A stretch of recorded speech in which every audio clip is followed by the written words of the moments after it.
All right, so let's jump back into our chapter 12 discussion. We kind of got ahead of ourselves last class. We talked about, the dynamics in the Keynesian analysis and kind of explaining, anything above this point here, right, which we label as our YP, our potential GDP, otherwise known as our full employment GDP, right?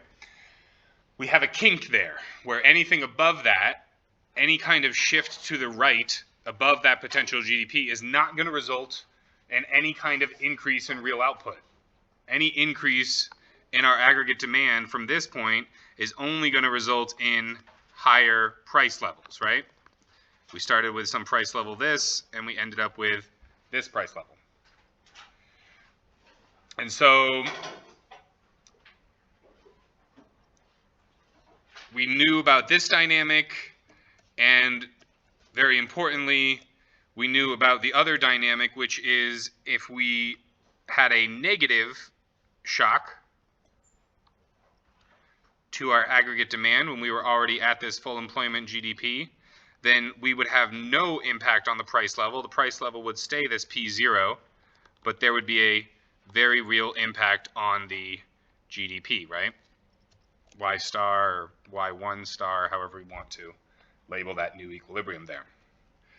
So what's going on with this story about the price inflexibility to the left of potential GDP and output inflexibility to the right of potential GDP, right? And so we have to back up a little bit to talk about how Keynes viewed recessions.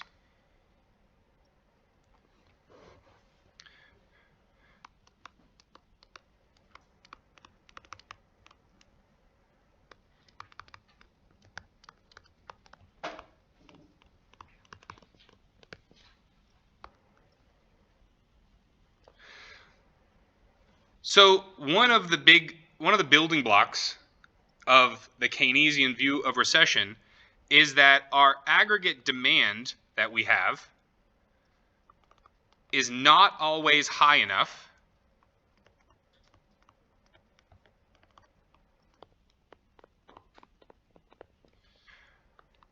to provide firms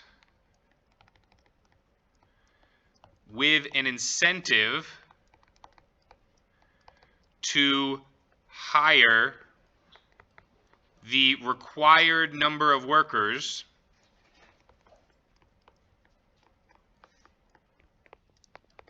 to get back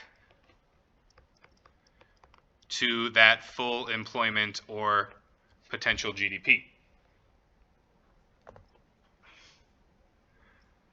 So this is a big tenet of the Keynesian view, that the aggregate demand is not always high enough.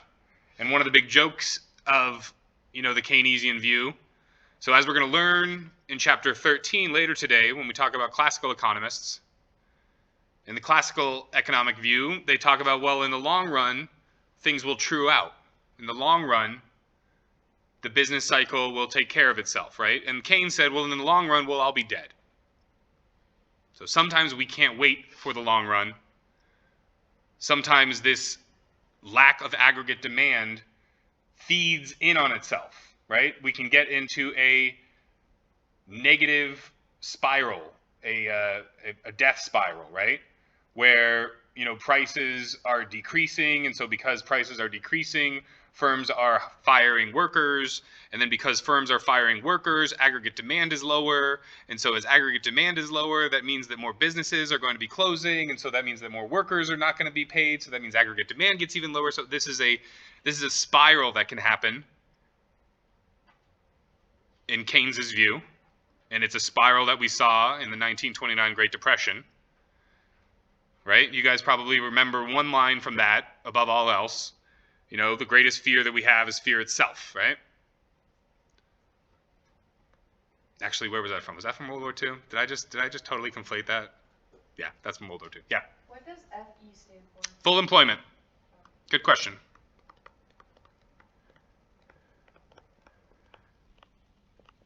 Which we learned is about 3 to 5% unemployment. Right? Because of the fact that we have some frictional unemployment, we have some cyclical unemployment, and we have some structural. Well, no, not cyclical. This is due to frictional and structural unemployment. So remember, frictional unemployment is when you get done with school and you're looking for a job, or maybe you quit one job and you're looking to get another job, right? Structural unemployment is you are a truck driver and all of the truck driving jobs are gone because self-driving trucks are here. You're structurally unemployed. Or structural unemployment would be you run a travel agency 20 years ago, and then the internet became a thing, right? Travel agents don't exist anymore, but you used to go to somebody and they would get a cut of arranging your airfare and your hotels and your meal package and everything like that. You would pay for them to put all that together. We do all that ourselves, or we do it through various websites, right? And they get a cut. So this is the first part, right? The second part that we have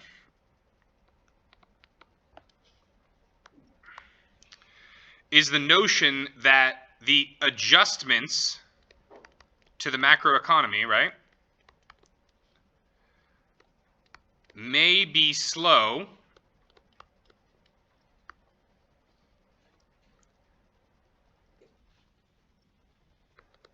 because of sticky wages and prices.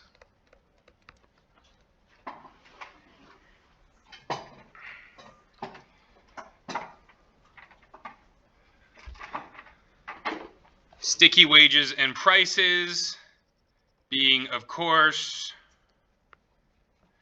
the situation where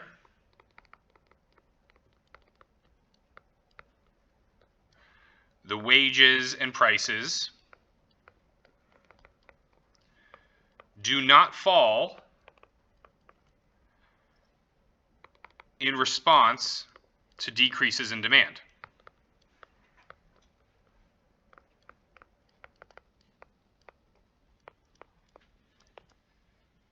Likewise,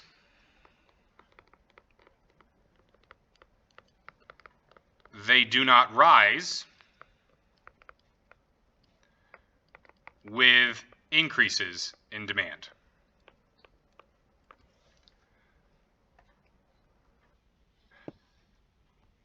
So Keynes pointed out that while aggregate demand does fluctuate,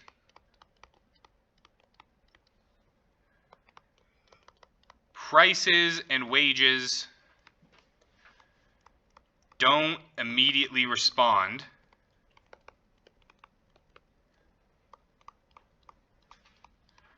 in the way that economists and other, people that study economic activity expect.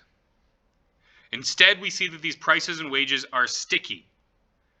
The stickiness makes it difficult to restore the economy to the full or potential GDP.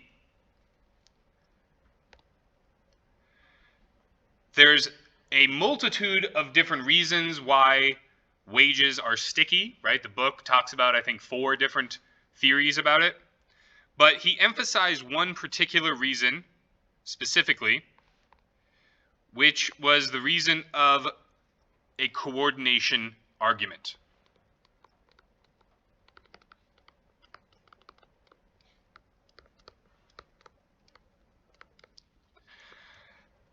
And the coordination argument is this, that in order to have downward wage and price flexibility,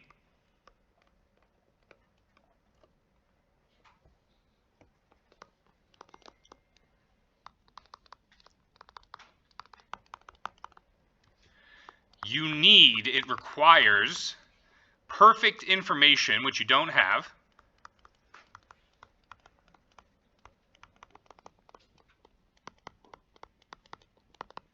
about the level of lower compensation acceptable to other laborers and market participants.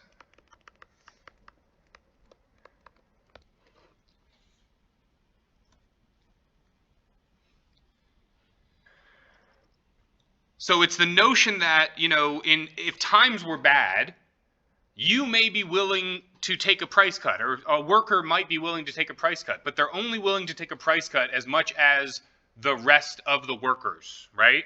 So they are very focused on their relative wealth or relative income. And there's no way to know what level of lower compensation is going to be acceptable to each individual person, especially when they're playing this relative comparison game. So there's kind of this implied agreement in place, right? That the firms are not going to increase the wages when the firms are not going to respond to increases in demand by increasing the wages. And in return for that, in return for allowing the firm to have that extra profit, right? When the wages stay the same, but the profits increase, but the revenues increase because of extra demand. In return for that, then when demand suffers, right? When there's negative shifts in demand, the firms are not going to lower the wages of the workers. So it's this agreement that if you keep my wage the same when times are good, then I will, if you keep my wage the same when times are bad, then I'm not going to demand higher wages when times are good. So if you eat the lower prices when demand suffers and still pay me the same, then when everything's gangbusters and you're making, millions and millions of dollars, I'm not going to ask for a higher wage. There's some other theories about efficiency wage theory, right? Where, they pay people more than their marginal productivity of labor to keep them efficient, to keep them working, efficiently, right? To keep them working diligently and productive. So if you're interested in wage stickiness, again, the book has a pretty decent set of, I think it's like 4 or 5 paragraphs talking about the different theories to explain it. Now, what comes with wage stickiness is price stickiness, right?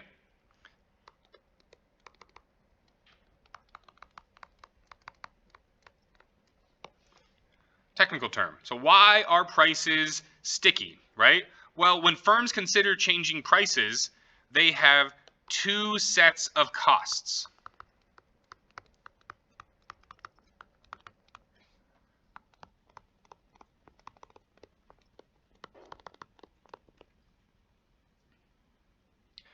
So the first set of costs is that changing prices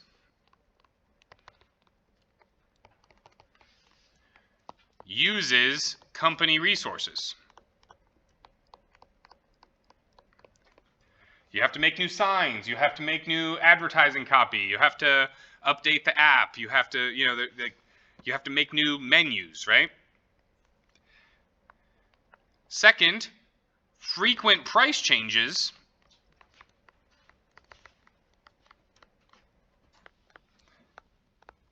may leave customers confused and, more importantly, angry. So Village Inn is a place that's, serves diner food, right? It's, it's kind of like Denny's. And I knew somebody, the general manager there for a while, and it was the demand was off the charts, in terms of they were always busy and they were open, late. I want to say even 24 hours, some on the weekends. And they were barely making any money because of labor costs, because of repairs to the building, because of higher prices of the food that they were having to buy. And I was like, well, why don't you just increase the prices? And he's like, oh, we'd have a riot. Like if, especially these people that are on fixed incomes, right? A lot of retirees go to these places.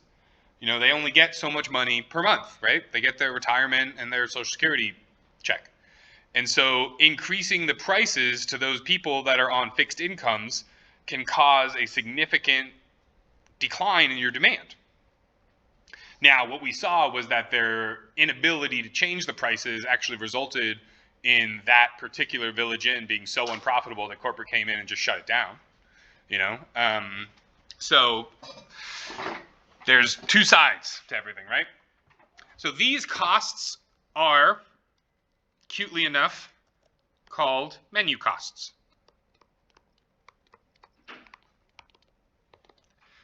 So these are all reasons why wages and prices tend to be sticky, and that is one of the core assumptions about why we have a short-run aggregate supply curve that looks something like this.